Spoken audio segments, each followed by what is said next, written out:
Bueno, buenas tardes a todas y todos los que no he saludado, ya más o menos nos fuimos viendo. Bueno, en principio le queremos agradecer a la genia de Marisa Herrera que viene acá a compartir con nosotros esta tarde.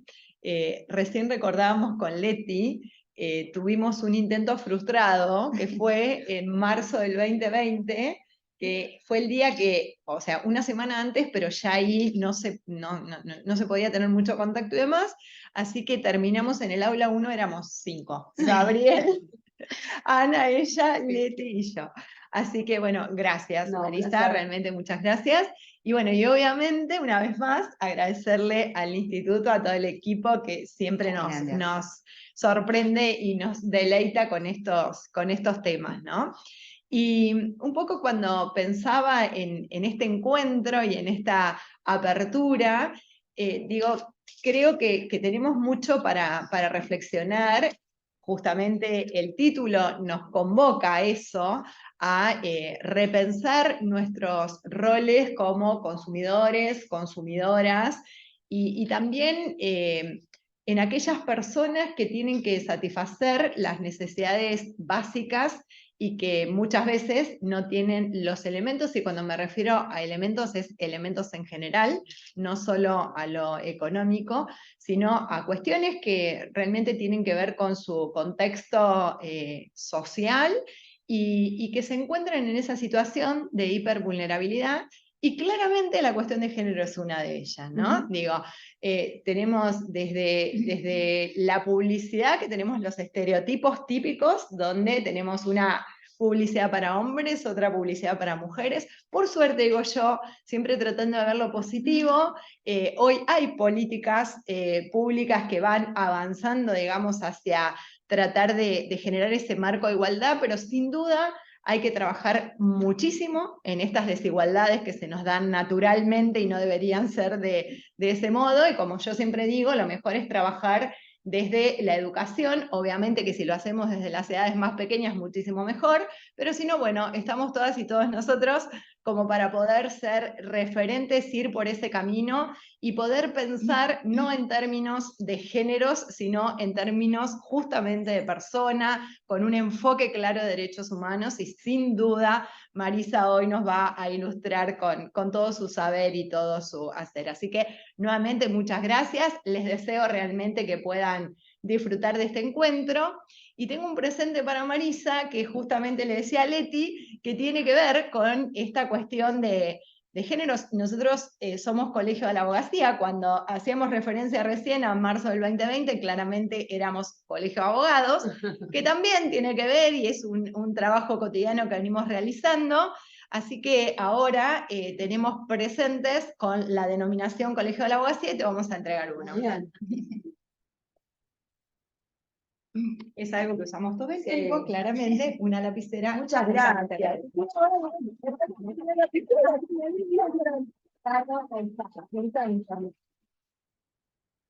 Divina. Y doy fe que dice Colegio de la Abogacía. Es verdad. Gracias. No, por favor. Yo me voy a quedar por ahí porque tengo que ir a abrir una actividad cultural. Gracias. No. Gracias. No. Bueno, éxito. Igual nos vamos a ver porque me quedo en la institución, pero no quiero conectar después yéndome.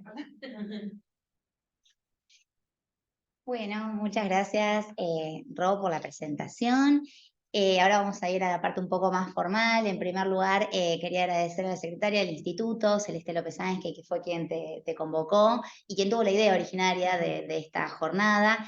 Como dice Rosario, realmente es un orgullo para mí formar parte y ser una de las directoras del instituto. Realmente es un equipo que trabaja fuertemente para tratar de llevar adelante, bueno, todas las novedades en materia de consumidor, y hoy no es la excepción. Al contrario, finalizamos nuestro ciclo 2023 y estos 30 años de la Ley de Defensa del Consumidor con la doctora Marisa Herrera, que para nosotros es un lujo tenerla hoy aquí.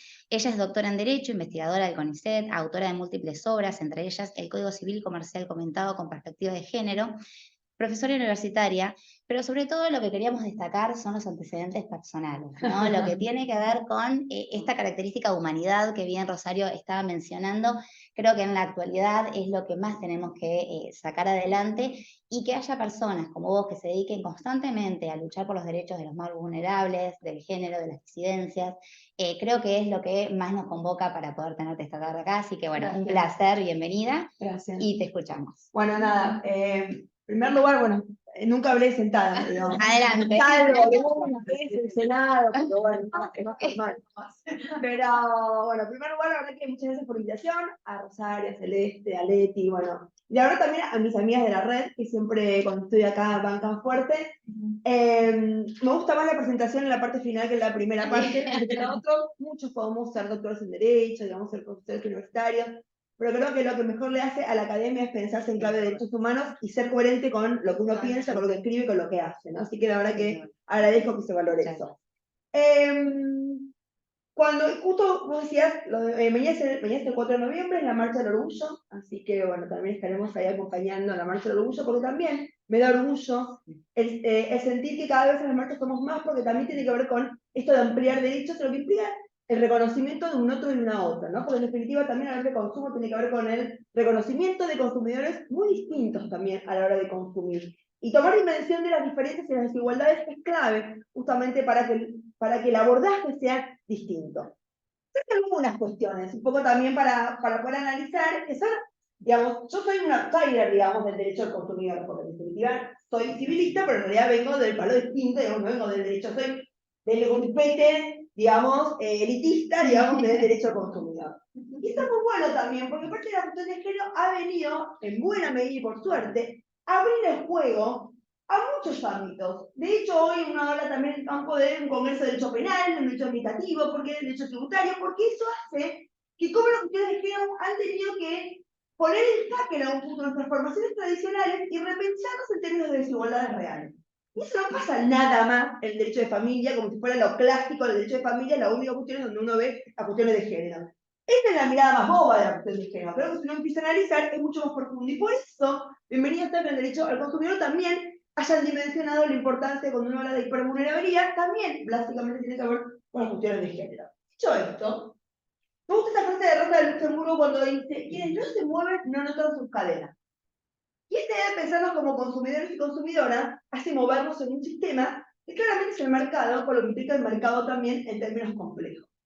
Y un poco tenemos que traer en esto del concepto de mercado hoy, está puesto de nuevo sobre el tapete, sobre algunas cuestiones, también me parece importante dimensionar en algún punto qué hay detrás del concepto de mercado también, y cómo hay también este tema de las violencias cuando uno ve el mercado, como si el Estado no tuviera nada que hacer en el mercado. ¿No? Y algo después de eso voy a hablar al respecto.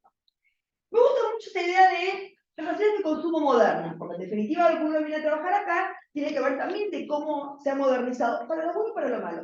Hoy, por ejemplo, uno está en un restaurante o charlando con una amiga y le dice: ¿sabes que vi una pollera o un saco o un auto que me gustó? Y automáticamente Instagram te empieza a mandar información de autos de... Sí, qué loco, Instagram sabe lo que me gusta, ¿no? Digamos, o cuando uno dice: yo no entiendo, ¿cómo no me enteré de tal cosa? Claro, como en realidad también uno vive en un microclima de que suelen traerle cosas de lo que uno ya viene hablando, también hay cosas que a veces uno pasa y dice: claro, ¿cómo no me enteré de esto? Porque en general es también muy sesgado de las cosas que creen que me gustan. Te digo, hay todos mensajes de comunicación que el Internet te va trayendo, que nos pone en un lugar mucho más complejo. Y de hecho la pandemia ha dimensionado o ha redimensionado eso. Para lo bueno y para lo malo. Porque de hecho, si por ejemplo uno analiza los temas de bullying, cómo los chicos se comunican, hoy los chicos les es mucho más fácil hablarse por las redes y maltratarse por las redes, pero a lo mejor se en la cara lo que piensan entre ellos. Entonces, como también el sistema educativo, y un poco que hablaba Rosario de cómo el sistema educativo es lo más preventivo, uno tiene que trabajar el tema del consumo en los adolescentes y adolescentes, porque también ahí hay todo un trabajo muy interesante para hablar en términos de prevención. Por lo cual tengo para mí, si uno me dice hoy temas de relaciones de consumo, ¿qué es la tríada que me parece que es rupturista en el buen sentido? Tiene que ver con la idea de familias en plural y las identidades, esta idea de los sesgos de género, incluso también esto de creerse, esta idea también de la violencia o la discriminación, porque ciertas personas no son mujeres, porque la idea de ser mujer como lo natural, y no con la idea de la construcción social, lo que realmente uno se identifica. no hay concepto de géneros en plural y concepto de autonomía progresiva en lo que tiene que ver con los adolescentes en especial. Y el consumo. Incluso cuando uno habla, por ejemplo, cuando se sacó la cuenta de ley, de que los chicos también puedan empezar a sacar su cuenta de ley, implica esta idea de una cierta, digamos, contacto con lo patrimonial, porque tenemos la parte de esa autonomía. Y yo me acuerdo hace muchísimos años, ya hace unos años, mi hijo ya era muy chico, que me mostraba que él tenía una cosa de los pitufos y él compraba fresas, por ejemplo, que se habla mucho en el lenguaje neutro, ¿no? O sea, fresa, plátano. Yo le decía, venga, qué hermoso esto de los pitufos. Mamá, tengo un castillo nuevo, pero qué divino. Yo estaba comprando, no me acuerdo. Sale digamos, lo de Google, digamos, lo de iPhone, lo de Apple, que mi hijo había estado, claro, esos plátanos y manzanas, y era con la plata que había puesto en la tarjeta de crédito, mi tarjeta de crédito, y el plátano, claro, tenía 6 años. Pero él se ha metido a Twitter y comprarme todo con mi plata. Y él me decía, digo, le digo, claro, mi mamá me miraba, y yo digo, claro, bueno, tenía que explicarle de por qué esto. Esto también es un punto como las empresas se abusan de toda esta idea de que las tarjetas queden enganchadas, porque después los chicos empiezan a generar gastos, y la pregunta es, bueno, ¿cómo hacemos también un gasto responsable, lo que tiene que ver con la educación de los chicos en lo que eso significa? Bueno, hay un montón de cuestiones, porque ahí el débil y el fuerte se ve de manera fácil. Ir contra Google, ir contra Apple era muy difícil. ¿Qué haces ahí? Pagar $50 y te va. Bueno, pues también juegan un poco también con eso, ¿no? Muy bien. Y me gusta mucho, ustedes saben que en la región, el último país, si bien atrasado, pero también tiene que ver con todo un debate que está dando ahora en Chile, a raíz de la Constitución, bueno, de la nueva Constitución, a mí la última versión, la que acaba de publicarse ahora, no me gusta, pero bueno, no voy a venir a charlar de ese tema. Lo cierto es que sacaron una ley de garantías que se llama estudios de protección integral, por decirlo de una manera así fácil, que ahora en breve cumple 18 años. Ahora en el Senado, el martes se hace justamente un festejo por 18 años, digamos que lo hace la bicameral del núcleo. Y la ley de protección integral de Chile ya empieza a dimensionar el concepto de defensa del consumidor de los adolescentes, las personas menores de edad. Miren cómo las leyes más contemporáneas, más nuevas, ya receptan también como consumidores y consumidoras a las personas menores de edad. Cuando dice, justamente, protección y defensa como consumidores y usuarios, los niños y niñas adolescentes tienen derecho a que los órganos de la administración del Estado, en el ámbito de sus competencias, velen por la protección y defensa de sus derechos e intereses como consumidores de bienes y usuarios de servicios, públicos y privados. Públicos y privados, por lo cual también implica, hay una manda a lo privado, ¿no? Tomando en consideración sus necesidades y características particulares en la interpretación y aplicación de la normativa aplicable. Los órganos de administración del Estado, en el ámbito de sus competencias, fomentarán la sensibilización. Una obligación al Estado, ya no a los privados. Pero por lo menos esta obligación que tiene el Estado de fin dimensional, que es una obligación también de los privados, ¿no? Pero la sensibilización sí está en cargo del Estado. Digo, vamos teniendo esta idea también de las políticas públicas como parte de una herramienta importante de qué política pública en materia de consumo. Muy bien. Y acá tenemos los artículos unidos del Código Civil Comercial, que es nuestra bandera en algún punto, que es nuestra columna vertebral, con lo que eso significa también que nos vino justamente a poner en crisis, en buen sentido, como interpelación, que hoy hablemos de estos temas. Hay ahí realmente la génesis de por qué hablamos de estos temas. Porque hablar con los derechos humanos ha sido central para poder dimensionar lo que implica hoy en términos más profundos. Muy bien. Cuando uno empieza a analizar, tenemos algunos conceptos que tenemos también que empezar a incorporar. ¿Qué es la necesidad de consumo? Esto que veníamos un poco hablando de la tecnología y la modernidad, la de globalización, esto de ir a tener que ir a reclamar un lugar lejísimo, ¿no? Digo, esto de siempre es en el norte, ¿no? Digamos, donde uno suele ir, que es mucho más difícil, por lo cual solamente somos chiquitos en el vínculo, sino también chiquito en ese vínculo también, digamos, hasta incluso a la hora de reclamar, porque está muy lejos con lo que eso significa. También la idea del individualismo versus lo colectivo, porque también ahora vamos a recuperar algunos conceptos cuando veamos la acción colectiva, como en el tema de consumo, la defensa justamente es mucho más fuerte y mucho más potente cuando es colectiva. Si yo voy a reclamar sola porque a mí me cobró mal, no sé, la tarifa del teléfono, con mi reclamo solo es difícil que yo pueda lograr algo. En cambio, cuando somos un montón de usuarios y consumidores, bueno, ahí sí, esto se hace mucho más potente. Esto que la unión hace la fuerza, en el ámbito del consumo es importante. Es una acción colectiva y nos saca el individualismo que implica también repensar las leyes como una herramienta solo en lo particular. Por eso después voy a traer acá, en el proyecto que trabajamos varios los estamos acá, de de Código Procesal, Civil, Comercial y de la Familia, que está ahora en el Ministerio de Justicia de provincia, bueno, nosotros vamos a hablar, ahora se que venga a la guía para hablarlo, es así la política, para la política saca de hacer también con política. No es mala palabra eso, ¿eh? Digamos, la ley se lo vota el Congreso, el Código Civil y Comercial que está acá, que yo recién lo votó el Congreso de la Nación y está muy bien. Las leyes también son políticas, digamos, también se tienen que debatir en política. Claro que sí, bienvenido sea, no hay que tenerle miedo a esa palabra. Por lo cual, ahí también tenemos todo un trabajo que vamos a ver cómo también incorporar en el código procesal la cuestión del consumo y las acciones colectivas es una herramienta potente para poder dimensionar la fuerza que tenemos desde lo colectivo. Muy bien. Y este tema también, el cariz más humano, hoy se habla también del consumo sustentable, ¿no? También está otro cruce con todo lo que tiene que ver con ambiente, de hecho hoy hablamos de los DESCA, ¿no? De los derechos humanos y ambientales, como esa incorporación también en cada derecho humano, por lo que significa, y esta idea de dimensionar el fuerte y el débil. Así como es el fuerte y el débil, el tema de consumo, de quién consume, etc., también lo es, como atravesado por el género, la debilidad es mayor también. También hace esta idea desde lo interseccional, la mayor vulnerabilidad que implica ser mujer consumidora.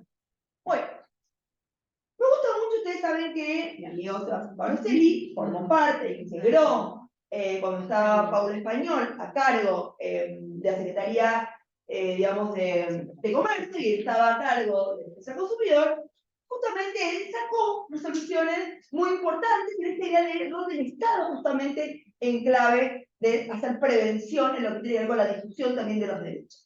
Y acá Sebas, con esta resolución, hace también el respecto un concepto de hipervulnerabilidad cuando dice y los consumidores que se encuentren en otras situaciones de vulnerabilidad en razón de su edad, género, estado físico. Y miren cómo las dos cuestiones que venimos hablando están primeras. Algo se dimensiona cuando hablamos de hipervulnerabilidad, el estar primero la edad y el género no es casualidad. Es lo que pasa en realidad en la práctica. Por lo cual estamos trayendo temas que claramente impactan de manera directa cuando hablamos de hipervulnerable. Muy bien. Me gusta mucho este informe, digamos, que salió hace muy poco, en lo que tiene, mira, gracias por la copa, pero me es más fácil tomar de equipo, perdón. En el cual habla del sobreendeudamiento, porque si hablamos de las cuestiones de género, no podemos no dimensionar que las mujeres, en épocas incluso, digamos, inflacionarias, en épocas, digamos, económicas más complejas, son las que más toman deuda. ¿Pero para qué? Para pequeños consumos. Y eso también tiene que ver cuando uno habla de género, la pregunta es, bueno, ¿qué política pública deberíamos tener en términos de igualdad real, viendo esta desigualdad de base?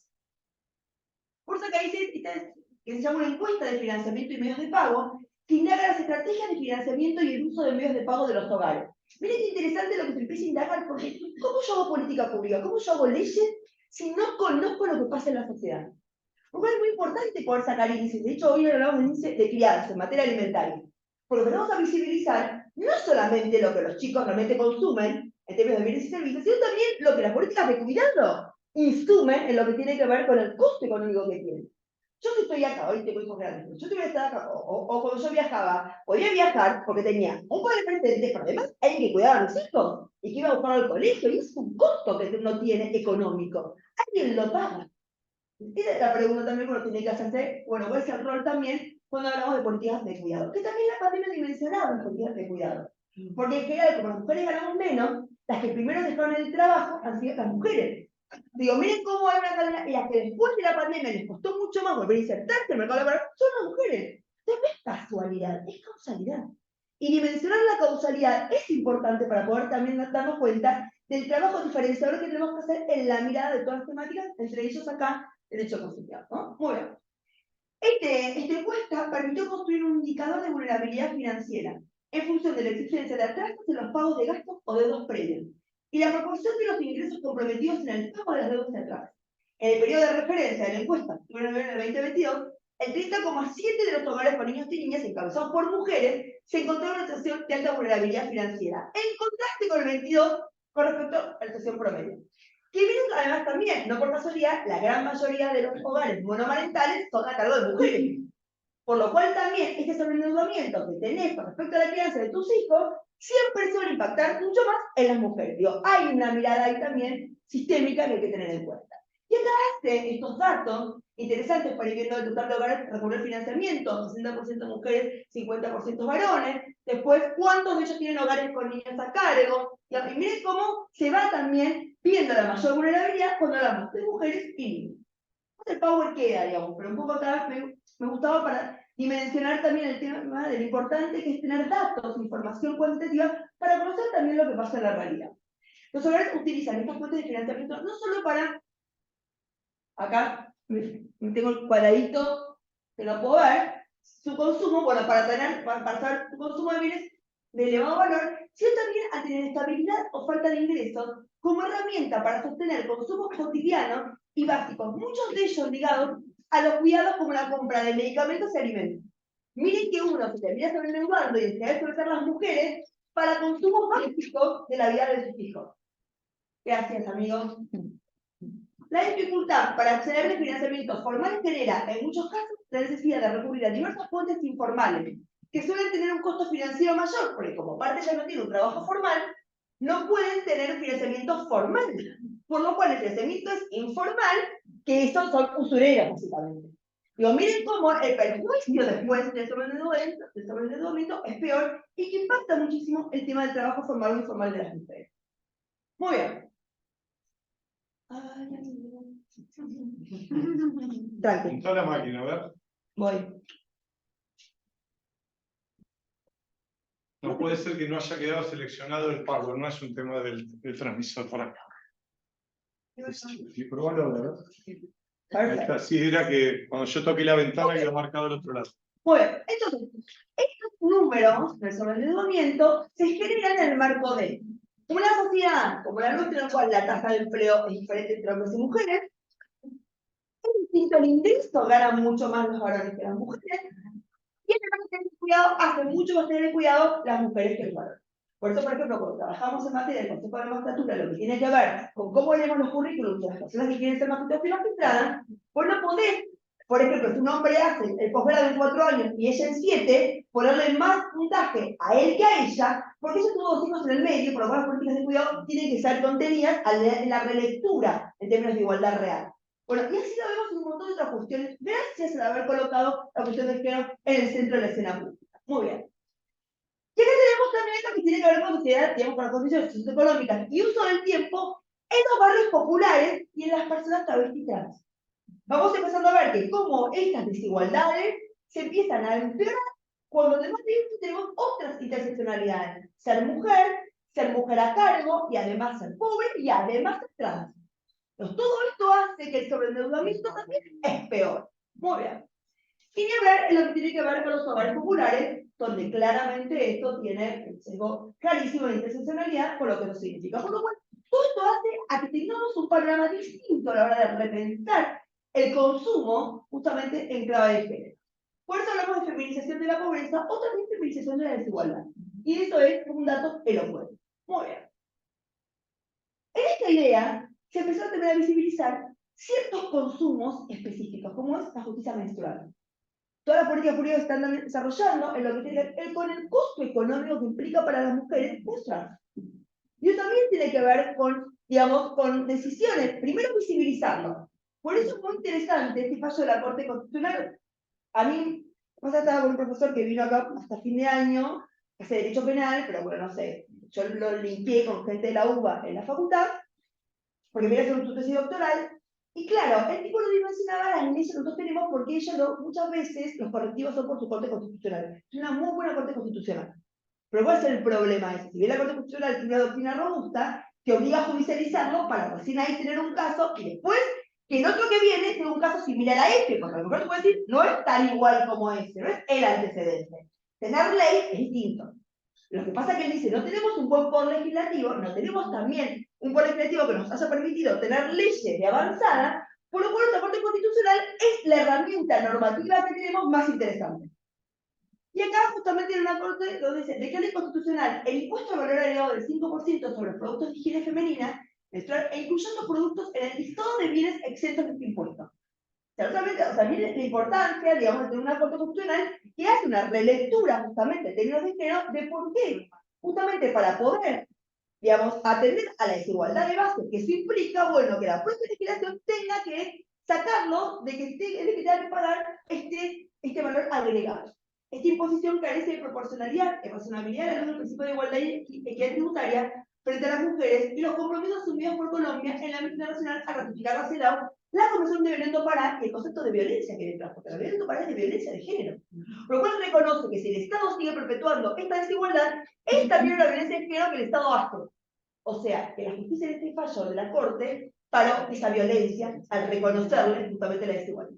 Miren el rol que tiene la justicia para justamente hacer, en el caso concreto, con el efecto también que eso tiene, es lo que tiene que ver con ver, o por lo menos frenar esta desigualdad que justamente por algo Colombia está esta automática que uno dice, si yo ratifico tratados es para cumplirlo, si no, no ratifico. Basta ratificar cosas que digamos que no cumplimos. Si ratificas, eso te compromete. Si te compromete, bueno, eso implica también tomar estas decisiones, como en este caso. Muy bien. Argentina tiene varios ya proyectos de ley, bueno, la política tributaria como factor determinante que moldea las relaciones con el Estado y que incide directamente en el desarrollo económico de las mujeres, puede reproducir patrones discriminatorios al ratificar las estructuras de poder sociales. Por ello, su análisis de la perspectiva planteada es determinante en el marco de las obligaciones de igualdad material para las mujeres, incluyendo la eliminación de incentivos para la perpetración de roles inequitativos de género. Las diferencias de género se verifican, dicen, en el empleo remunerado incluido el trabajo formal e informal, salario y segregación. En el porcentaje de trabajo no remunerado que realizan las mujeres, como el doméstico, el cuidado de niños, personas enfermas y de tercera edad. En los gastos de consumo, la propia ley, el fallo de la Corte Constitucional, digamos, admite que justamente los gastos de consumo es otra parte, digamos, de la desigualdad y los derechos de propiedad. Que acá también hay otro piso, otro tema muy importante que los bienes suelen estar a nombre de los varones. Cuando uno analiza las empresas familiares, ¿quiénes se quedan acá en las empresas familiares? Suelen ser los hijos varones. Y en especial, muchas veces hay conflictos entre la segunda mujer de él y los hijos del primer matrimonio de él. Digamos, ¿no? Empieza a haber también ahí conflictiva. Entonces digo, bueno, no es casualidad, es casualidad de un sistema que sigue viendo en los varones que todo lo que tiene que ver con digamos, con el manejo del dinero termina siendo a cargo de ellos. Muy bien, esto explica críticas a la sociedad del consumo. Claramente estas reglas de juego, que no son naturales, que son de construcción social, claramente son reglas de juego que hay que empezar a repasar. Por eso Nancy Fraser, en su famoso libro, del feminismo por el 29%, habla de que como los feminismos han puesto en crisis el sistema capitalista, en sentido, digamos, de rapiña, por decirlo así, ¿no? Un sistema capitalista feroz.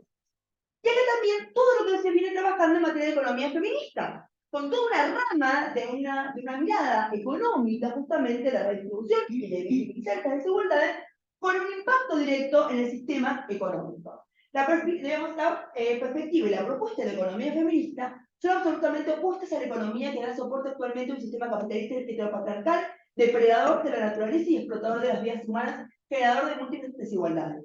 Un sistema económico que se presenta autosuficiente, pero que su funcionamiento y continuidad depende fundamentalmente del trabajo doméstico y de cuidado. Un sistema cuyo único objetivo es el beneficio privado de unos pocos, para lo cual requiere un crecimiento continuado sin límites. Por eso, hablar de consumo y empresas públicas y privadas, lo privado también es un elemento, funcionamiento también muy fuerte, porque es ahí donde realmente se ve la desigualdad mayor, este tema de fuerte y débil. Por eso se habla de un diálogo entre la economía ecologista y una economía popular, y también se da de un rol productivo, un rol reproductivo y de gestión comunitaria. Por eso cuando muchas veces, cuando fue el proyecto de ley de cuidados, que se presentó a la Cámara de Diputados, se habla del reconocimiento de las trabajadoras comunitarias, como también darles justamente el reconocimiento como trabajadoras con lo que eso significa. Y de hecho, si uno analiza, el Código Civil Comercial fue pionero en 1660, cuando habla de la cuantificación digamos, del valor económico del trabajo de las mujeres en el hogar. Básicamente dicen de los progenitores, pero claramente ahora la gran mayoría son la práctica de mujeres. Con lo que eso significa también el reconocimiento del valor en el hogar. Y luego no puedo no decirlo, pero me la deja picar, me la dejo en el arco, ¿no? Uno llega a tirar tu batazo. Porque si en realidad empieza a hablar de mercado en serio, hoy todo se compra y se vende. ¿Por qué yo no puedo vender mi órgano? Si yo tengo dos y él no tiene ninguno y le viene bien uno mío, ¿por qué no te lo puedo vender? ¿Por qué yo no soy libre y puedo vender mi órgano? Yo tengo 4 pibes y otros que no tienen hijos. ¿Por qué no puedo redistribuir para los que no tienen? Digo, bueno, usted me obliga a repensarlo en términos de oferta y demanda. A veces lo pienso. Entonces digo, a lo mejor pasamos, ahora a lo mejor somos pioneros, porque yo que venía del ámbito del derecho de mi familia, ahora me voy a tener a consumo. Porque yo dije, bueno, si ahora el mercado, yo dije, a lo mejor vengo bien tirándome para el final. Pero, estimada, y hoy se presentó esta semana, hace 2 días, un proyecto del Senado donde elevan las penas en el ámbito justamente de la compraventa de órganos. Para hacerlo todavía mucho más gravoso, porque cuando uno ve este tipo de voces, y a ver, el pasado cuando fue lo de la renuncia a la paternidad, que le contaba creo que a las chicas, me llama el productor de Mario Dormel, ¿no? Me dice, mira Marisa, hablaré con María, queríamos entrevistarte. Digo, mira, chicos, me parece darle publicidad a esta pelotuda. Digo, y digamos, es una propuesta absolutamente inviable, o sea, todo es un delirio. Aparte, como era el medioevo, y además, usted, hombre, o sea, que digamos, presume la idea que hay un padre, y si a lo mejor son 2 mujeres, ninguno renuncia, o sea, ese era como lujo hablarle de eso, ¿no? Pero no importa. Pero cuando yo estoy formateada en la igualdad, también me salta el tema de, muy bien. Dice, mira Marisa, lo que pasa es que yo no voté en la elección. María quiere que hable de esto, porque le parece terrible que esto se siga, que alguien le ponga un freno a esto. Y la verdad tuvo razón, porque después con el tiempo uno vio que realmente tuvo un impacto, digamos, en el voto, o por lo menos, digamos, los números daban que tuvo algún impacto, decir semejante pelotudeces, digamos. No, digo, no todo vale, o en realidad es, uno se empieza como a preocupar si uno puede realmente empezar a pensar en algo como eso. Por lo cual, quisieron hablar del mercado y Hugo Fornerón salió esta semana la resolución en el caso Fornerón, donde la Corte Interamericana le dice a la Argentina, che, el proyecto de ley que tienen sobre compraventa de niños, yo tengo algunas críticas, pero no importa eso. Formé parte de quienes estuvieron en la redacción de eso, pero no importa eso, porque uno no es el proyecto que uno quiere. Es una construcción colectiva, de cosas que uno aporta y son aceptadas y cosas que no. Bienvenido sea. Pero lo que no podemos es seguir perdiendo el tiempo porque hay acá una obligación estatal de cumplir con el caso Fornerón de tener que regular el derecho de compraventa de niños. O sea, por lo cual vamos en contra de lo que dice alguien, porque digo, es cierto, gran cantidad de cosas son constitucionales. Pero la pregunta es cómo volvemos, esto es un debate a -20, como un atraso enorme, cuando hemos avanzado un montón. Yo estuve hace poco en Chile, y a lo mejor cuando uno sale del país, que mira desde afuera, no saben, somos un lujo de país en términos normativos. Y el tipo de debate que damos, empezar a cruzar hipervulnerabilidad con consumo, con género, con trans, a los demás les vuela la cabeza, porque no dimensionan lo que nosotros hemos avanzado en términos de ley. Ahora vamos a decir, en las prácticas no es cierto. Porque también implica esto toda la transformación a largo plazo. También es cierto que tenemos un montón de camadas. Yo no pasé por facultades de Derecho donde esta era la voz oficial, para nada. Uno recién ahora empieza. Ahora, de acá a muchos años, hoy no tenemos esta intención. Seguimos teniendo una mirada vieja con una mirada mucho más, digamos, contemporánea. Es cierto, pero estamos mucho más avanzados en los debates que damos. Por lo cual, nada, me parecía un poco esto cuando veía lo del mercado, digo, bueno, acá hay posibilidad de compraventa de todo, ojo, porque hay límites también. Es el Estado. Es el Estado, claro, poniéndole límites justamente. Es que en protección es lo más vulnerable. Porque en definitiva, ¿quién te va a vender un hijo? De hecho, el debate que tuvimos nosotros internamente es, cuando vos penalizás la compraventa de hijos, más allá del intermediario ni hablar, la gran pregunta es a las mujeres que dan sus hijos en adopción, perdón, que compran o venden a sus hijos. Porque en el fondo, ¿quiénes son? Mujeres pobres. Que ante una situación, entonces, ¿qué hicimos nosotros? Nuestra propuesta era de que se penalice a la mujer siempre que se demuestre el dolo. Es muy difícil el dolo, es casi imposible. Pero era una forma de no dejarla fuera, porque en definitiva es ella la que lo vende, pero que realmente el sistema pueda tener en cuenta que esto no pasa con las mujeres mulas. Las mujeres mulas, ¿quiénes suelen ser? Mujeres pobres que son de países limítrofes, digamos. Y encima, corren su vida. Ustedes cuando ven esas radiografías con todas las bolsitas que tienen de látex, esto es terrible. Y tienen que aparte siempre llegar dentro de una cantidad de horas para que después... no es poca cosa eso, realmente se exponen con lo que no se dice. Entonces digo, me parece que es obvio que las leyes tienen un peso fuerte y especial para proteger a las más débiles, y eso es el Estado atrás, porque las leyes forman parte o los hace el Estado. Me gusta mucho entonces dimensionar la idea también de lo económico, y en eso también los datos son elocuentes cuando yo empiezo a analizar la desigualdad económica. Y esto que dice acá, incrementar la propiedad de bienes de las mujeres es importante no solamente para establecer una igualdad real, que vaya más allá de lo formal entre hombres y mujeres, pero también porque la propiedad de la tierra de las mujeres está estrechamente vinculada con su bienestar y empoderamiento. La propiedad de la tierra de las mujeres se relaciona con una posición de negociación más fuerte dentro del hogar y la comunidad. ¿Cuántas casos de violencia tenemos? Que uno dispone de la exclusión y después vuelven a abrirle la puerta. No tiene a dónde ir. Por lo cual, si no hay está atrás un acompañamiento de una intervención mucho más compleja, lo que tiene que ver con el empoderamiento económico y la autonomía económica, esta intervención va al fracaso. No lo sabe.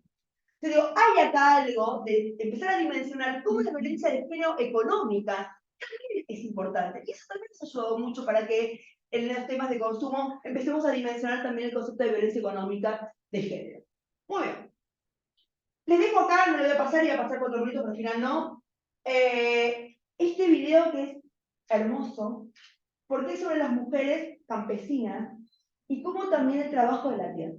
Es otra gran, digamos, ya no pareciera que ciertos derechos son de clase media y que no se consume en clase baja. Y eso es lo más vulnerable. Los que están más invisibilizados o invisibilizados. Entonces, hice un video, digamos, que tiene aristas en primera persona de historias de vida sobre lo que tiene que ver con el consumo en el ámbito rural. Y cómo en definitiva son ellas las que terminan muchas veces siendo las principales, y sin embargo a la hora del reconocimiento, terminan siempre ellos llevándose el reconocimiento por, ¿no? Así como cuidan a sus hijos, cuidan también a los animales.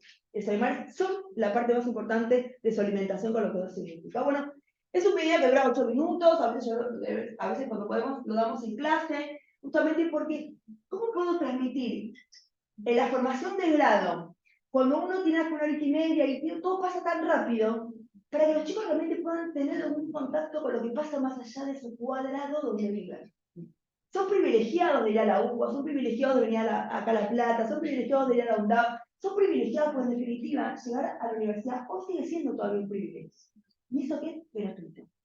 Pero hay que pagarse el bondi, hay que ir a las 7 de la mañana, hay que comprarse los libros. Hoy un libro de derecho, ¿saben? No menos de 10 lucas, por no decir 20. Digo, no todo el mundo tiene acceso a eso. Entonces, digo, me parece que también hay que redimensionar y por eso acercarles otra realidad y que más allá de su ombligo hay otras vidas también y que son vidas mucho más complejas y mucho más duras que la que ha vivido uno.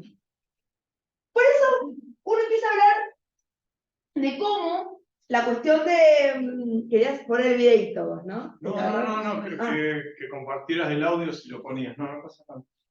Pero se lo dejé acá picando para que a lo mejor mañana sábado a la noche, no mañana de casa y digo, voy a hablar de mujeres rurales.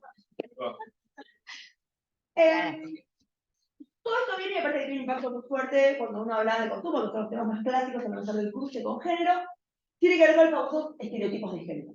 El famoso artículo 5 de la Convención de la CEDAW, que eso es una obligación estatal con lo que eso significa, ¿no? Muy bien. Y también atravesado por esta ley, que es una ley maravillosa, que tiene un montón de años, 2009, pero sin embargo, el tiempo nos da la razón de cómo el haber sido un país donde la violencia nunca fue de carácter penal, sino fue de carácter civil, fue una gran decisión en términos de prevención.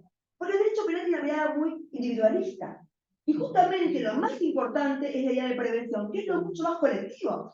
Por eso esta ley es una gran ley. Y de hecho, incluso las reformas que se han hecho, el acoso callejero es una reforma a esta ley. La violencia política es una reforma a esta ley. Y ahora la violencia digital es una reforma a esta ley, porque esta tiene una buena decisión de política legislativa, el abordaje en el campo del derecho civil y no en el campo del derecho civil. Yo creo que hemos hecho una gran revolución en las otras temáticas, más allá de que eso haya sido de muchas posiciones en el sentido de muy... Cuando pasa el tiempo, ayer estaba en el Vapro, ¿no? Por una reunión que tenía, y un poco decía que nada, ahora cuando veo todas estas voces, con el Milei y todo, a mí me da mucho dolor, ¿no? En el fondo. Digo, porque con la cantidad de leyes que hicimos, el debate que hicimos, fueron al PEM, no, Marisa, es que lo que pasa es que cuando salimos de ahí había un cartel, ¿no? De la dirección de género, del Vapro, digo, bueno, estas cosas también empezaron a visibilizar, fueron producto de eso. Y yo creo que haber dimensionado, digo, a lo mejor no dimensionado, pero matrimonio igualitario, identidad de género, el código civil, teorías de reproducción, aborto, han sido grandes leyes que hemos, digamos, como grandes banderas para poder incluso hoy pensar los estereotipos y dar un lugar mucho más potente y mucho más importante en términos de responsabilidad. Por eso Mercedes Morán, me encantó esa frase, ¿no? Que el año pasado donde estaba el Río Grande, que decía, wow, es cierto, no lo había pensado a esto, ¿no? Decía, No conozco a ningún hombre que vaya caminando solo y que a su grupo de 5 mujeres puse el vereda por el medio. Digo, algo tan elocuente como esto. Y la vez pasada estaba en Neuquén, en un congreso de mujeres de la energía, y la mina contaba, que ahora yo creo que ella va a estar ahora en el gabinete de Figueroa, de Ronald Figueroa, y la mina contaba, yo tuve que hacer presupuesto, y ahora estaba muy de moda, presupuesto con perspectiva de género, o sea, visibilizar el presupuesto, qué políticas realmente se destinan a las cuestiones de género. Y pues dice, entiendo por qué nos pusieron en esta columna de perspectiva de género cambiar las luces de la ciudad, del municipio de Neuquén. De esas luces amarillas a luces blancas. ¿Y sabe por qué usted no entiende eso? Porque si no, usted camina tranquilo a la noche cuando llega a su casa. Yo voy en colectivo, bajo de trabajar a 10 de la noche, y para mí, que las luces me iluminen toda la cuadra, y no nada más que un poquito, a mí me cambia un montón. ¿Cómo se nota que usted no vive lo que vivo yo? Y ahí el tipo entendió de por qué cambiar las luces de amarillas a blancas era parte de una política en materia de género. Digo, miren cómo pequeñas cosas pero naturalistas, bueno, es esto en definitiva. Son pequeñas situaciones que nos hacen dimensionar la desigualdad que todavía seguimos sufriendo. Si uno analiza las recomendaciones, un poco también, digamos, esto de la mirada dinámica del comité de la CEDAW, en definitiva de la propia CEDAW, porque eso es el principal, digamos, función o rol que tiene el comité, ya las más nuevas, las más recientes, empiezan a visibilizar la cuestión del consumo. En las propias recomendaciones generales de ciertas, digamos, de ciertas temáticas que comprometen las CEDAW, porque son recomendaciones generales que justamente analizan las CEDAW. Acá en la de los derechos de las mujeres rurales, esto que voy a retomar acá, los estados deberán garantizar el derecho de las mujeres rurales al empleo, promoviendo la participación activa y efectiva de las mujeres rurales como productoras, emprendedoras, proveedoras, trabajadoras y consumidoras en las cadenas de valor. O sea, empezamos a visibilizar el consumo en las recomendaciones más nuevas o más actuales de la CEDAW. O la 33, sobre el acceso de las mujeres a la justicia, cuando justamente la Convención dispone que las mujeres y los hombres son iguales ante la ley, que los Estados partes deben reconocer a la mujer en materia civil y la capacidad jurídica idéntica a la del hombre, los procedimientos y recursos del derecho civil a la que las mujeres deben tener acceso, incluyendo lo que figuran en las esferas de los contratos en el empleo del sector privado, acciones personales, la protección del consumidor. La ponen como parte también de una obligación que se deriva de la CEDAW, artículo 15. Y miren cómo también, por eso, cuando uno analiza el código procesales, y como regulamos, como se regula en el anteproyecto, consumidores tienen un peso muy fuerte porque concepto de vulnerabilidad es el que está detrás con lo que nos significa. Darle beneficios en el proceso, que en realidad no tiene nada, no es nada más y nada menos que reconocerles que esta desigualdad de base y que el propio proceso sea parte de esta idea de reparación, ¿no? Muy bien. Por lo cual, me gusta mucho el tema de lo que tiene que ver con el valor de las reformas legislativas como parte de una transformación, también este valor pedagógico de las normas, ¿no? Que también se deriva acá. Y en el anteproyecto nosotros agarramos como algunos ejemplos básicos, ¿no? Es un texto que todavía no está, digamos, tan presentado al ministerio, ni se debatió, ni nada. Es una primera, no es para que lo tomen acá, digo, para que veamos más o menos la lógica que se tiene, ¿no? Cuando ya el artículo 3 habla de carácter y la prórroga en materia de competencia, la competencia es improrrogable, ¿cierto? La competencia territorial de los asuntos exclusivamente patrimoniales. En este último caso, puede ser prorrogada para la conformidad expresa frente a las partes, siempre que no sea de perjuicio de consumidoras y consumidores. O sea, miren cómo primero, es patrimonial, sí es patrimonial, pero es un patrimonial especial. Es un patrimonial clásico, lo que se debate en el ámbito del consumo. Es un patrimonial diferente.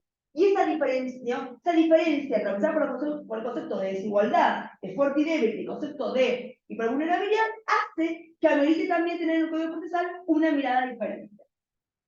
El beneficio de ligar sin gastos automático, directamente, automático. ¿Por qué? Justamente, dice, en los procesos individuales o colectivos que involucren conflictos de consumo, la consumidor goza del beneficio de litigar sin gastos automáticos, por lo que no es necesaria la promoción de ningún incidente para la estimación del costo del proceso.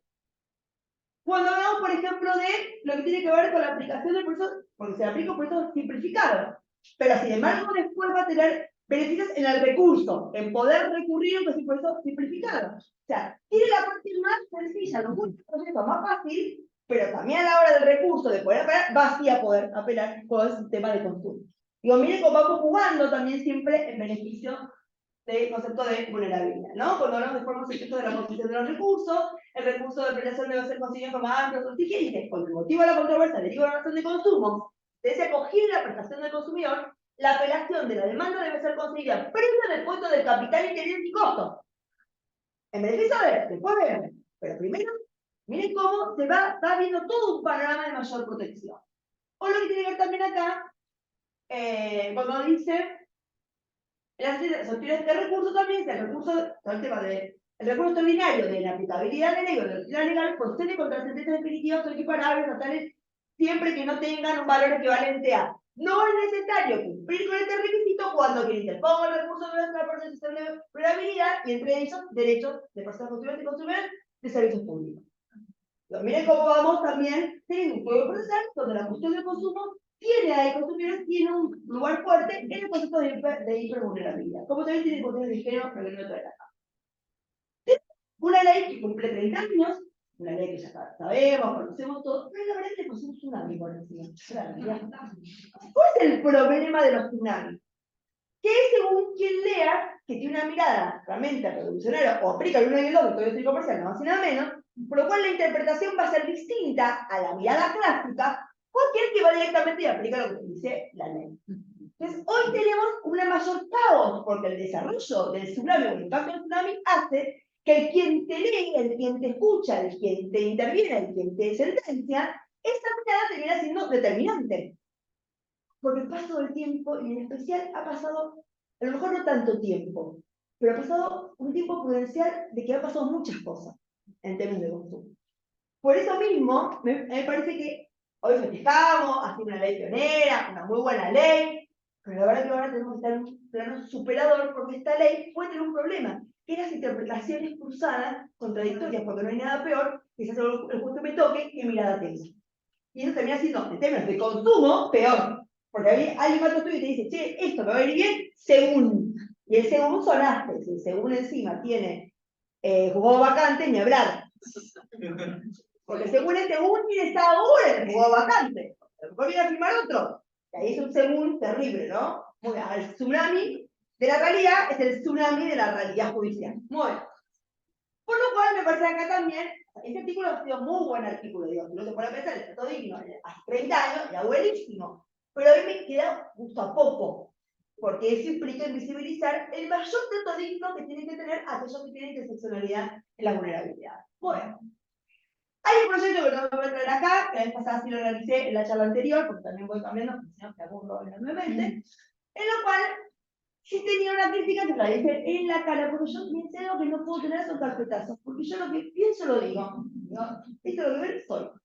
Y en algún punto, esto que tiene que ver con que estaba con Gabriel Estil, a quien lo amo, lo adoro, es un tipazo, pero le digo, estimados, en tu proyecto eran dos mujeres, todos varones se arrestaron. Oye, a ver, la pregunta es, ¿hace la mejor tarea institucional en la creación de leyes? La igualdad real. Que haya miradas distintas de vivencias diferentes. Te enriquece enormemente poder compartir la mesa de los debates justamente legislativos entre distintas miradas, donde también la igualdad de género sea ahí un elemento central. Muy bien. Pero hay dos proyectos que son los que están ahora con Estado Parlamentario, que es el de la Berta Fernández Sagasti y el de la Torre, uno del Frente de Todos, por la Patria, y la Torre es radical, no sé si está dónde queda. Ay, mileísta, bueno, gracias. La verdad que ni idea. No sé.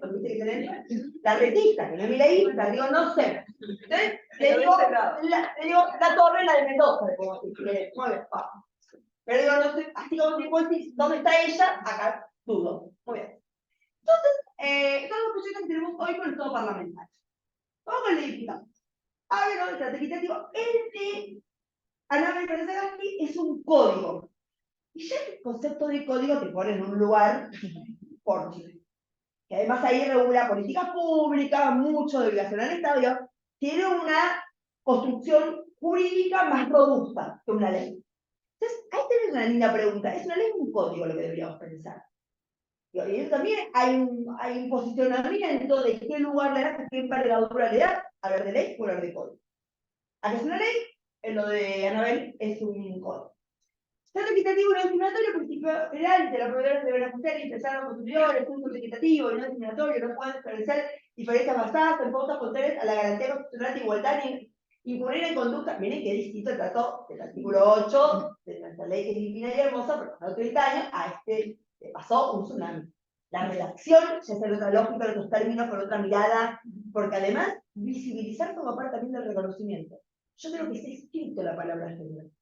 Yo creo que está escrito. Esto de decir consumidoras y consumidores no es menor. El lenguaje también crea sentido, el lenguaje también es disruptivo, el lenguaje también tiene un valor propio de por sí. También lo hemos aprendido, cuando hoy hablamos también de lenguaje inclusivo, cuando incluso hablamos de lenguaje claro, bueno, el lenguaje ha tomado una dimensión política en el buen sentido de transformación. Y acá habla de género, orientación sexual y edad. Digamos, ¿no? Como también hay que empezar a visibilizar algunas cuestiones que después voy a retomar.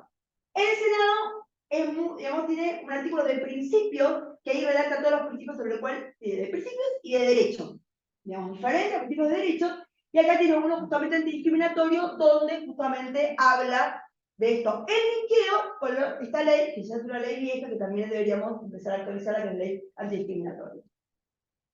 Ahora, los derechos a recibir las acciones de consumo, incluso las establecidas por medios digitales o a través de la utilización de todo tipo de tecnologías, condiciones de trato equitativo y digno y no sufrir violencia ni discriminación por razones de raza, o sea, lo habla en principios y lo habla en derechos, ¿no? Le da doble entidad, doble juego. Abre incluso la obligación constitucional de protección, o sea, reconoce el código esta obligación constitucional de protección, y por eso mismo el tema de las políticas públicas para dar cumplimiento a esta obligación de protección, ¿no? Políticas que permitan identificar problemáticas zonales, regionales o locales, lo territorial también es importante, y posibiliten la implementación de programas específicos que relacionen a los consumidores con su ubicación geográfica, situación social o económica, género, edad. Y miren cómo primero a poner a las y los, tenemos de los se puede procesar. Primero la mujer, y por esa forma también de la cantidad de años y de textos y de personas y de libros que hemos estudiado de solo varón. Es momento también de que haya una reparación en que primero estamos nosotros y después están ellos. Muy bien. Y los fundamentos. Y acá también me parece interesantísimo que trae el código de Anabel cuando dice el tema de la representatividad de las mujeres en los lugares o los ámbitos administrativos de consumo. Cuando dice, tanto los cargos del director de la Autoridad Nacional de Aplicación como los órganos directivos de las asociaciones de los consumidores deberán ser cubiertos al menos en un 50% por mujeres, personas trans o no binarias. Esto también de lo que implica las políticas en materia de paridad de género, de quienes integran los ámbitos también de decisión, donde son en este caso las políticas, perdón, y por eso me importa esto de dimensionar lo que es la que llamamos democracia paritaria, que esto no es más ni menos, este artículo muy bueno en ese libro que está subido en internet, de una chilena, cuando habla, la presencia paritaria de mujeres refleja de manera más precisa la composición sexual de la sociedad. Es lo que hay en la sociedad, o sea, no es nada más ni menos que reflejo de lo que hay también, ¿no? Dice, desmasculiniza y perfecciona la democracia, al permitir el ingreso de las competencias específicas de las mujeres en tanto mujeres y constituye un vehículo más apropiado para recoger los intereses y el punto de vista femenino. Y esto que me gusta mucho que dice de la política de la presencia a la política de las ideas. Más mujeres también es democratizar las ideas porque ellas traen historias de vida, de desigualdad que también son importantes para poder llevar a las instituciones en las cuales ellas están. Por eso esta idea del potencial transformador de la paridad. Muy bien. Entonces vamos a otra cuestión. Miren cómo son pocas las mujeres que manejan empresas. Esto que hablamos del débil y el fuerte. ¿Qué sería el trato digno si las empresas estarían mucho más manejadas por mujeres que por varones? ¿Qué sería de las empresas si los órganos de administración, los órganos de gobierno, habría paridad de género? Y cuando se pretendió hacer a través de esta resolución del EGJ, que sacó en la gestión de Nielsen ahora, obviamente fue un grupo, digamos, de empresas de transporte, que son todos varones, en el cual pidieron a la justicia la constitucionalidad de esa normativa. Porque no tenían. Y se la hizo, nos hizo el lugar. Y se lo hace en la Corte. Ahora, yo formo parte también de quienes trabajamos en el recurso disciplinario de la Corte para este caso. Digo, un poco para dimensionar cómo hay también atrás una jugada, mejor consumo también implica mejores empresas.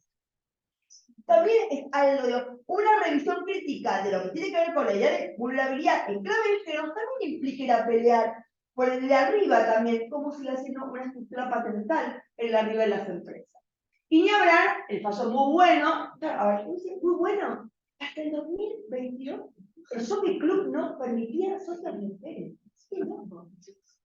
Y el fallo en realidad no es muy bueno, el fallo es como lo obvio. Y lo peor, yo tengo al vicedirector del posgrado de mi facultad, le dije en la cara, para que no se preocupen porque se le dije que era un machirulo, salió el Infobae a decir que eso violaba el derecho a la libertad de las empresas de tener a quien quieran. No entendiste nada. El concepto de artículo 35 y 123 de acciones positivas. Entonces, justamente, en la esfera privada el Estado debería mantenerse neutral. El concepto de neutralidad, danger. ¿No? Nunca nadie es neutral, porque ser neutral también es neutral. Y es decir, que siempre es más de lo mismo, que es estructuras patentales.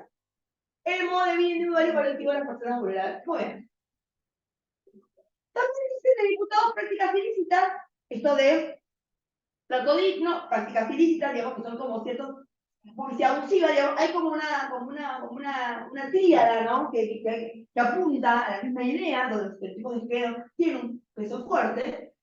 Dice, se considera, entre otras, las siguientes: imponer condiciones discriminatorias, desplegar conductas de modo directo o indirecto, estereotipar, promover o estimulen patrones autoculturales sustentados sobre la desigualdad de género y ejercer de poder sobre las mujeres.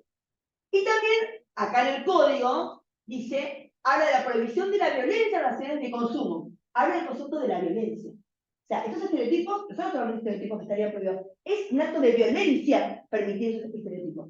Y que las publicidades y que el trato sea justamente replicador de esos estereotipos. No es nada más que estereotipos, es violencia, por lo que significa. Por eso este tema de la Corte Constitucional de Colombia, que cita la violencia topará, porque tiene un reconocimiento de la idea de violencia, digamos, este incumplimiento. Y la publicidad abusiva, obviamente dice, sin perjuicio de lo que decía el artículo tanto en el Código Civil Comercial, se consideran abusivas aquellas publicidades que atentan contra los derechos fundamentales de la salud de los niños y niñas adolescentes, identidad de género, y las que afecten a cualquier modo los bienes ambientales o culturales.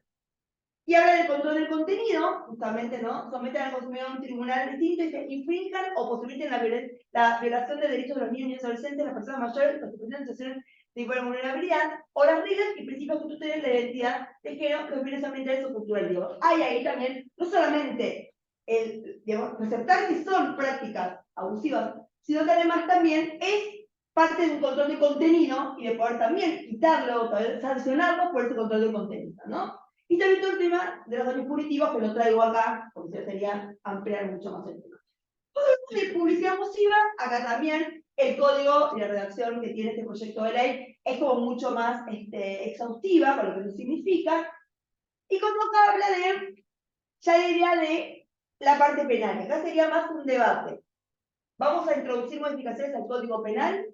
¿Es una decisión de política legislativa loable que realmente pensemos en el consumo como sanción desde el ámbito penal? Pues en realidad, si vamos contra empresas, significa que le toca el bolsillo, es lo principal, e incluso como hace la Corte Interamericana, de empezar a hacer medidas distintas, innovadoras, no solamente publicar las sentencias, sino incluso la obligación de hacer un curso de capacitación, la obligación de tener que difundir, la obligación de, digo, vamos más a esta, a mí me gusta más esta parte que esta, porque yo no, como soy feminista, no punitivista, no creo en el derecho penal para realmente transformar prácticas. Yo digo, esta idea de la sanción es más, me parece que es más para lo individual, cuando en lo empresario también, en lo fuerte, va una idea mucho más profunda que lo individual. No es nada más que la persona, es algo mucho, entonces por favor me parece más, que no se iría más al ámbito del código penal para pensar en sanciones dentro del ámbito del derecho al consumo. Pero bueno, es algo que lo dejo acá abierto, porque bueno, acá ellos van por el ámbito también del ámbito penal. Y acá me gusta mucho este trabajo que se publicó este año en JA, donde dice esta idea de la expansión y incidencia del daño al concepto de responsabilidad, ¿no? Dice, hay un rasgo inadvertido de la publicidad, es su pretensión de omnipresencia. Esto es, su tendencia a ocupar los espacios de comunicación disponibles. Me explico. En la actualidad, además de su presencia en los medios tradicionales, los productores de bienes y servicios cuentan con un hándicap amplísimo para posicionarse en el mercado mediante la utilización de redes sociales. La incidencia de estas nuevas tecnologías es un salto cualitativo en el funcionamiento estratégico de las empresas para la comercialización de sus bienes y servicios que desafía los límites del denominado espacio publicitario y el alcance de su impacto. Y también que decimos, el no regular estos ámbitos termina siendo también un espacio de libertad sin límites y de violencia también. Por eso cuando uno dice, hay un gran debate que nos tenemos que dar como sociedad, que es libertad de expresión versus también discurso de odio. No todo vale, y aparte porque ningún derecho es absoluto, ni de libertad de expresión. Vos no puedes decir hoy cualquier cosa, porque hay un límite también. Digo, y me parece importante esto, porque si no, y acá también vamos a un ámbito que es rígido, como es el tema de los medios de comunicación, y todo el tema de las redes es lo que tiene que ver con la violencia y los discursos de odio. Muy bien. Acá, como sabemos, otra vez el amigo Baroseri sacó esta resolución sobre guías de buenas prácticas comerciales y cuestiones de género y diversidades, que realmente es muy interesante porque empieza a visibilizar lo que todo el mundo sabe, pero lo pone en una resolución con lo que eso significa. No asumir que las mujeres son responsables exclusivas de las tareas de cuidado, crianza de niños y cuidados de otras personas, limpieza, higiene y alimentación. Un único modelo de familia. A mí cuando en los flyers que me pasan para una actividad me ponen la madre y el hijo con la, digamos, con la mamá y el papá, con la madre y el hijo, me ponen en la cabeza. Yo lo voy a seguir replicando, porque en definitiva si cada uno empieza también a poner en eso, las cosas van a cambiar. Por ejemplo, hablando de derechos de la UBA, no vamos a ninguna jornada donde sea la única mujer para habilitarte en la jornada. Porque viene una mujer, no puedo ser yo la única. Es más, entonces yo no voy, para que queden todos puestos, son todos hombres. Porque además voy yo sola para hablar de género. Parezco que estoy como todo el tema de un cuarto propio. Como si nosotros las mujeres que por ser que vamos a hablar de género como las mujeres, y que además la única invitada a la jornada, conmigo no te legitimo tu espacio machículo, porque sigue siendo una mirada machícula. Justamente cuando tenés 10 personas, pues una mujer que habla de género, dale. Bueno, hay algo ahí también que uno puede decir, yo conmigo, acá no podemos. Y esto me explica esto de cómo en los flyers, en los títulos de los trabajos que hacemos, en cómo escribimos una demanda, digo, hay un montón de réplicas de estereotipos que seguimos muy anclados, ¿no? Bueno, este es un clásico.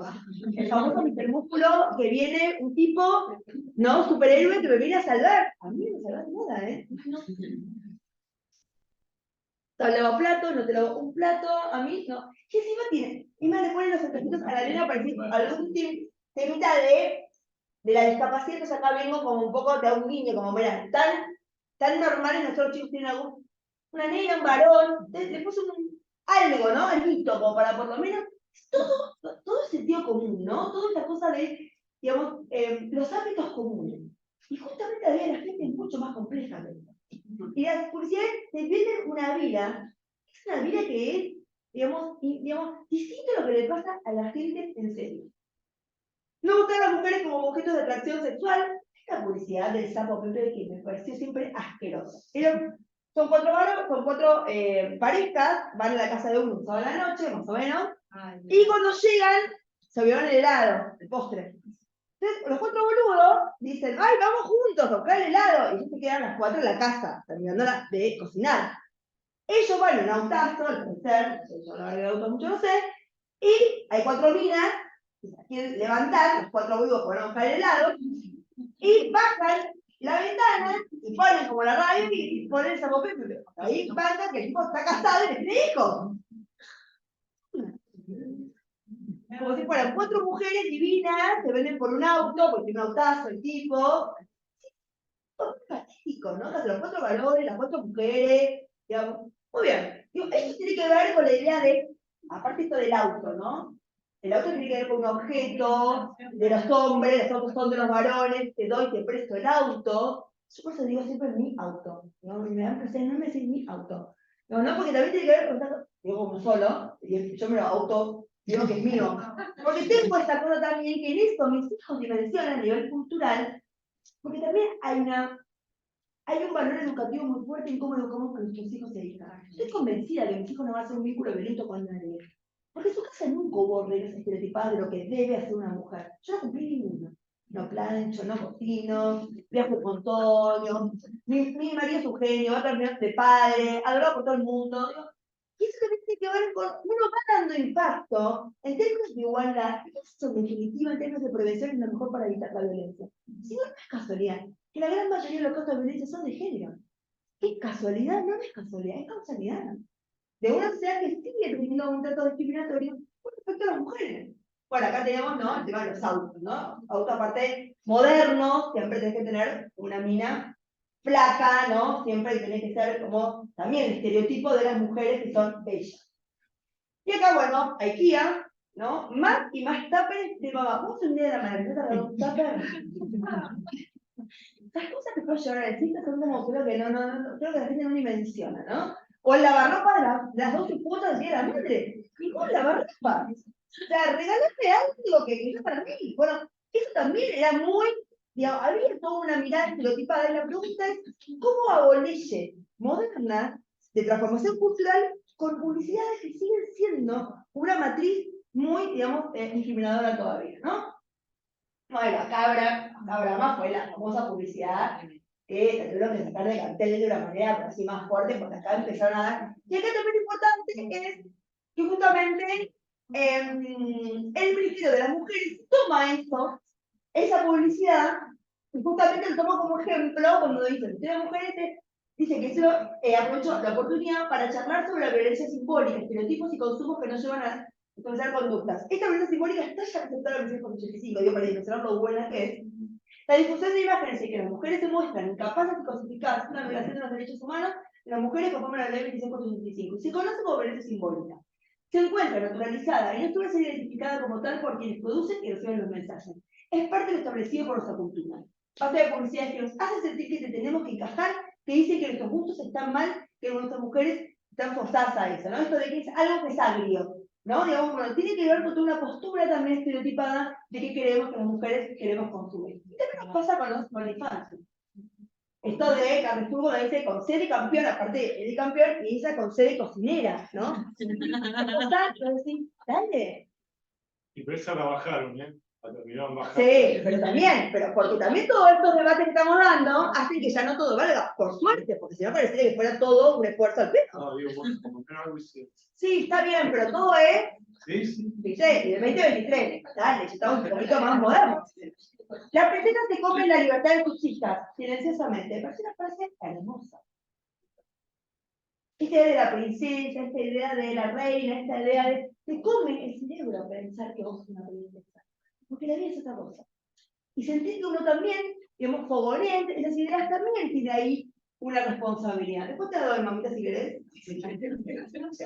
Bueno, más tiene que ver también con este impulso entre derechos de infancia y este tipo de geo, donde las publicidades tienen también ahí un peso muy fuerte. Por eso me gusta mucho esta vez la ley que les traje recién, o hace un rato, de Chile,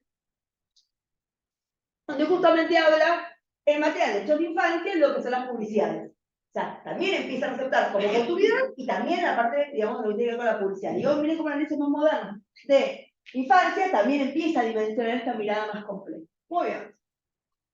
Y tuvimos 2023, no hace. La Procuración General de la Nación. 1 de mayo, Día Internacional del Trabajo de Trabajadores. Ajá. Yo, no hay un diseñador, no, o sea, no bien. Cuando mire algo, te salte a la vista porque tu formato ya te salta a la vista. Yo, por ejemplo, entro a la revista de abogados, acá no hay las fotos de los presidentes. Tuve la pasada en Río Grande, tuve la pasada en Neuquén, estuve todos varones. Y ahora, 2 mujeres en la UBA, en la sala de profesores de la facultad. A Mónica la pusieron con colorcito para tratar de resaltar un poquitito. Mónica Pinto, no nada. Se nota mucho esto. Porque la pregunta no es nada más de haber sido varón. Estos varones son una construcción totalmente patriarcal y machirula. Ese es el problema. No han derramado. Porque no derraman porque su propia formación es imposible que puedan dimensionar lo que uno vive justamente en términos de desigualdad. Y bueno, acá salimos todas, pero así como en banda y en despoblado a matarlos en las redes. Y acá el toque de la Dirección de Comunicación Institucional pedimos disculpas por imagen, digamos, por la imagen publicada por el internacional en el boletín que no produce errores, estereotipos y no representa las cuestiones desplegadas por el organismo de políticas de género. Está bien, bajamos de vuelta, pagamos el costo, todo bien, pero todo es remo de leche de repostería, ¿no? Esto sigue siendo hoy. Y tenemos también la ley de talla. Entonces, que tampoco poco se cumple, porque también a nivel empresarial es un problema tener que tener distintos tipos de tallas con lo que no significa el stock que eso significa. Entonces tenemos una ley que también acá digamos, el objetivo loable, el tema es que la práctica todavía nos falta mucho entre derecho y realidad, ¿no? Y miren como la vez pasada, no, este hijo de puta, estaba bajando en un avión, justo, y me dijo, el tío, pero una cosa, un snob, un canchero, todo lo que está mal, era, ¿no? Aparte, el avión tenía una azafata que tenía un pez, baja del avión y hace un video y se graba como si fuera en banana, diciendo, ¿no? De que esta aerolínea, le estamos pagando todo. Bueno, mejor no voy a entrar a hablar del tema, yo agradezco a la aerolínea que exista, porque la verdad que voy vengo bárbaro. No, pero dice, sobre los cuerpos de nuestros tripulantes no se opina más. No se opina más. Ser gorda, flaca, judía, católica, no se opina más. Está preso ese tipo, creo. Sí, sí, pero por un tema que tiene con el corota, con lo que tiene. Bueno, es coherente. La buena es que lo... O sea, era un hijo de puta de base, digamos, ¿no? De base, básicamente. Pero seguimos con estos temas, ¿no? Todavía, ¿no? O sea, se queda con derecho a decir que una persona es buena. Digo, ese es el problema. Creerse que tienen la posibilidad de decirlo. Muy bien. Acá tenemos otro que tiene que ver con las campañas de estereotipos de género, que después terminar con algo de esto, pero digamos que tiene que ver con la también de la responsabilidad social empresarial. Y lo que eso también significa en términos de qué es lo que una empresa puede o no ser, y que incluso también como las empresas deben también dinamizarse en términos de igualdad de género, con lo que eso significa. Y por eso, bueno, acá traigo a mi gran amiga, la vicegobernadora, Analia Rechiró, con quien hicimos la ley Micaela, ella fue una autora de la ley Micaela, en el cual comprometió 40 empresas en este día de responsabilidad social empresaria e incluso lo que tiene con justicia menstrual como parte de una campaña justamente para poder bajar los precios citando todas las empresas, ¿no? Chapolía, bueno, es una nueva acción que impulsamos a partir de una mirada perspectiva de género encaminada hacia una sociedad más igualitaria. La campaña, que es coordinada entre la cartera industrial, con más de 40 cámaras empresarias, entrará en vigencia a partir de, bueno, como también hay una repercusión, digamos, a un punto de empezar a pensar en políticas públicas, incluso en políticas que sean para, digamos, que condicionen en algún punto o que tengan un diálogo distinto en términos constructivos con el sistema empresarial. Y voy terminando con este paso que a mí me parece que es interesantísimo, porque tiene que ver con el concepto de belleza, que es un concepto justamente que traje acá, que está muy fuerte todavía en los estereotipos de género, y las publicidades tienen ahí algo muy fuerte. Es un caso que a lo mejor pensó sin pena ni gloria, que me parece que es buenísimo, digo, buenísimo la idea, no la resolución. Es el famoso caso de los concursos de belleza en la Vendimia, que es la fiesta, digamos, principal, o las principales míticas de Mendoza. Esto es un caso que se da en la feria, porque ¿cuál es el tema? ¿Cuál es el debate constitucional que está comprometido, no? Guaymallén, un municipio, saca una ordenanza en el cual impone no mandar reinas de la belleza. No poner reina de la belleza. Y es más, redirecciona el presupuesto que implica llevar adelante el concurso de reina de la belleza de Guaymallén para políticas de género. Muy bien. ¿Por qué? Porque dice que reina de la belleza, como la reina, implica, digamos, replicar este tipo de género, y que Guaymallén tiene un compromiso que por favor no lo va a seguir haciendo. La pregunta es el patrimonio cultural. ¿Cuál es el impacto? Que Guaymallén empiezan ahora a no llevar reinas de la belleza. Muy bien. La pregunta es, el patrimonio cultural y el concepto de patrimonio cultural también si es dinámico o no es dinámico. Lo que hoy, por ejemplo, hoy vos tenés un profesor que dice un chiste machista y puede ser sancionado. Sin embargo, uno se puede pensar, cuando uno daba hace muchos años, la cantidad de chistes machistas que hacían eran infernales. Hoy se cuidan. ¿Por qué? Porque la dinámica de la mirada igualitaria también te pone hoy en un lugar. No voy a traer acá lo que dijo el tarado este Paraguay, este actor. Me sé, ¿no? Luciano Castro. Bueno, vuelvo acá. Dice acá, ¿no? En tal que se promulgó la ordenanza número tal, en su artículo 1 prohíbe la bendición, patrocinio de juicio por parte del municipio de manera directa y elecciones de rey. Muy bien. La Fiscalía de Estado dice que es constitucional. Porque viola el derecho de las mujeres a presentarse a ser reinas. La persona de Guaymallén alguna quería ser considerada derecho a ser reina. Muy bien. Sin embargo, acá tenemos muy lo individual con lo colectivo. Claro, hay esta tensión muy fuerte entre lo individual con lo colectivo. Muy bien. Me inclina a sostener, al fiscal, que no se encuentra aprobada la tacha de la violencia simbólica usada como sustento de la proscripción de la selección de la candidata a representante departamental en la vendimia, aún de la mirada obligada a la perspectiva de género. Suerte que tiene género esta. Muy bien, explicar por qué.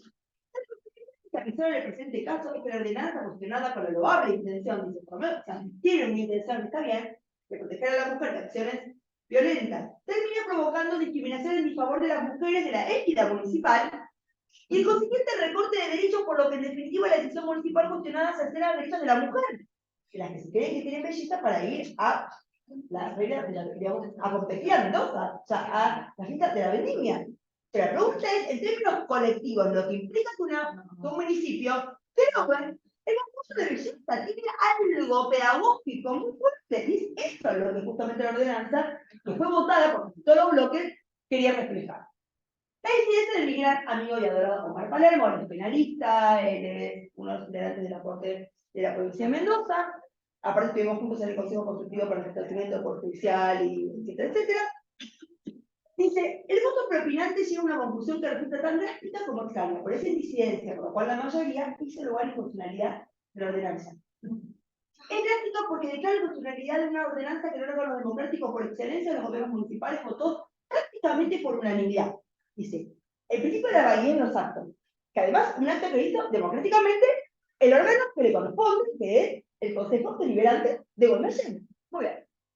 Por eso lo que tengo que hacer es si los argumentos son de peso para revertir el que está inconstitucional, porque por eso tiene la tacha de, digamos, no tiene un viso de inconstitucionalidad.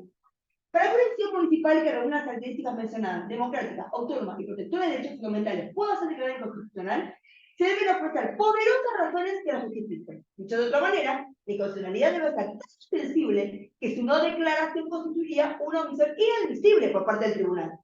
Si yo no veo que esto sea así. Dicen, a ver, fundamental la opinión según la cual la decisión de no organizar la elección de la reina, justamente, no pone en tela de juicio la identidad social de los mendocinos, porque la vendimia se hace. No es que no estés la fiesta de la vendimia, lo que haces es no llevar a una persona de Guaymallén para que la represente en la fiesta de la elección de la belleza, no en la fiesta, la elección de la belleza que es parte de la fiesta, no la fiesta. Es necesario considerar su variedad sustantiva y de fondo, que se encuentra supeditada en la existencia de un interés superior o a la prevalencia de una norma constitucional, provisional nacional e internacional que obligue a invalidar el producto jurídico del consenso vecinal sobre la cuestión. Y dice, esta se apoya en el principio 22, de la Senado. Y además dice, la ordenanza respeta el principio de supremacía constitucional y convención, o sea, está en consonancia con la mirada suprema, por lo cual no tengo problema de entrar constitucional.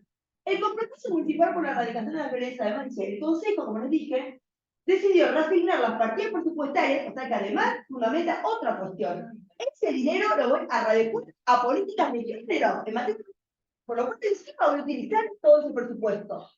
Muy bien. Al resolver la medida cautelar planteada en autos, plantea cuestiones del patrimonio cultural, la identidad o la tradición, constituyen una constante antropológica inalterable, o si por el contrario, los cambios en la identidad de la sociedad pueden conducir a modificarlo o establecer sus límites. Miren cómo la cuestión de género ha venido a repensar también los derechos del consumidor.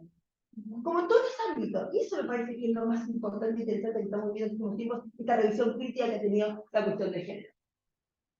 La noción de cultura es esencialmente un concepto mutable, y así lo reafirma la definición legal, porque la vincula a aquellas prácticas que la comunidad reconoce como identitarias. Ese reconocimiento se vincula al entorno y a la historia, y por eso es necesariamente tan variable como ello. De modo tal que intentar fijar la idea de cultura, una práctica por muy tradicional que sea, y los pasos multiculturales, con la relación de clítoris, etc. ¿Hasta qué punto también un límite por la cultura, por la religión? No hay un límite, no, en términos de derechos humanos. Por lo cual, esta idea también, no hay nada que sea imposible de repensar en términos constitucionales. De hecho, el fallo de la ciudad de hace 15 días de Córdoba, de la mezquita islámica, también es muy interesante, lo voy a traer acá, pero es muy interesante en materia de violencia de género. Una mina que el sheikh anterior le permitía poder restar con hombres y mujeres, el sheikh nuevo lo suspende, y ella va al lugar de violencia diciendo, esto es la violencia simbólica. Y la pregunta era, ¿puede entrar la mirada laica al derecho religioso? Y en este caso le dijeron que sí, pero ¿por qué? Porque ahí le cambiaron el principio de no progresividad, de no regresividad. Porque ya el sheikh anterior lo había quitado, lo había abierto y ahora lo volvía a adentrar. Por eso, ya en la nueva cultura ya estaba visto bien que empiecen a tener, digamos, esta idea de estar juntos en el mismo lugar para poder rezar. ¿Qué hizo entonces? Se dedicó a la constelaridad, pero miren qué genialidad la de Guaymallén. Sin conocer su rostro y su nombre, Guaymallén eligió a su reina de la vendimia tras un concurso lleno de polémica. Ese perfil, la polémica me parece interesantísimo. La elección se realizó a través de un voto electrónico en el que los ciudadanos tuvieron que optar entre 19 aspirantes que enviaron una pequeña frase de qué representen, no las caras ni el cuerpo de ellos. Llevan reina, pero reina pensada en otra idea distinta de qué lo representa a el municipio. Miren cómo hay formas de pensar la publicidad, los actos que se hacen, el tema de igualdad distinta. Es una cuestión más de creatividad. Y también a un punto de tener incorporado lo que tiene que ver con la igualdad y con el tema de los estereotipos, de cómo en cada ámbito también se pueden o seguir profundizando o se pueden realmente modificar. En definitiva, lo que trae el feminismo es la ignorancia. No es un caso aislado ni se llama patriarcado. Me parece que esto es lo que está de base detrás de este replanteo crítico y profundo, del cual a mí me da un orgullo enorme, porque en definitiva el patriarcado atraviesa a toda la sociedad, atraviesa el derecho y también atraviesa al derecho de consumo. Por lo cual, hicimos este documento, que es un documento rector, que es la primera vez que nos juntamos varios profesores de derecho de distintas universidades públicas del país, en el cual nos empezamos a repensar qué implica la enseñanza del derecho en las universidades. Esta es la parte más preventiva de la formación de abogados y abogadas. Futuros jueces, no importa lo que sea después. ¿Y esto por qué? Porque es el primer contacto que vos tenés con el derecho. Yo te puedo dar consumo como si fuera nada más un tema de qué derecho tenés a dónde ir a reclamar, a qué ventanilla ahí, o te puedo realmente decir qué implica esta idea de ser vulnerable y las vulnerables y lo que eso significa. Por eso, ¿cómo damos clase? ¿Qué ejemplos damos? ¿Cómo? Eso tiene también un peso fuerte a la hora de la formación y por eso me parece interesante tener en cuenta este documento. Por último, por mí, estamos.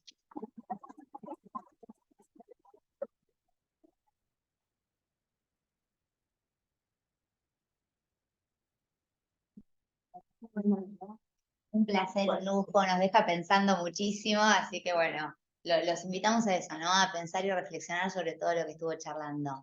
Y desde el instituto nos despedimos por este año, pero los invitamos a todos el año que viene a participar de las reuniones, de las jornadas, de todos los eventos que hagamos. Muchas gracias por venir. Bueno, gracias, nos vemos.